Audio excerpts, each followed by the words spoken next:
तुम्ही तुमच्या मुलांच्या शिक्षणावरती एवढा खर्च करता, पण शेवटी जर मुलांनी अभ्यास नाही केला तर तुम्हाला कसं वाटेल?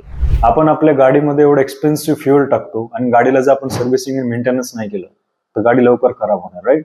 सेम आपल्या बॉडीचं असतं.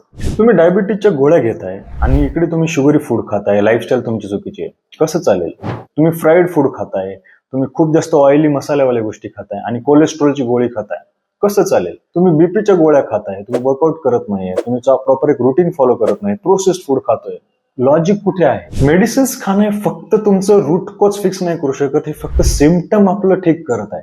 मेन सोल्युशन काय आहे? आपल्याला डाएट आणि लाईफस्टाईल ठीक करावं लागेल. पण आपल्या इंडियामध्ये डाएट म्हणलं की लोकांचे कान उभे होतात की बापरे, डाएट करावं लागेल का? जर तुम्हाला खरंच हेल्दी राहायचं असेल तर मेडिसिनच्या आधी आपल्याला आपलं डाएट आणि लाईफस्टाईलला ठीक करावं लागेल. क्लीन इटिंग चालू करावं लागेल, डेली एक्सरसाइज करावं लागेल. त्याला काही ऑप्शन नाहीये. त्यामुळे मेडिसिन हे फक्त सिम्पटम ठीक करू शकते आणि आपल्याला जर आपलं रूट कॉज ठीक करायचं असेल तर त्यासाठी फक्त लाईफस्टाईल आणि डाएट मध्ये चेंजेस करावं लागतं. कारण पैसे मेडिसिन्स वरती घातल्यापेक्षा इट इज ऑलवेज बेटर की आपण ते आपल्या लाईफस्टाईल आणि डाएट वरती लावत आहोत. अशाच हेल्दी टिप्ससाठी मला फॉलो करायला विसरू नका.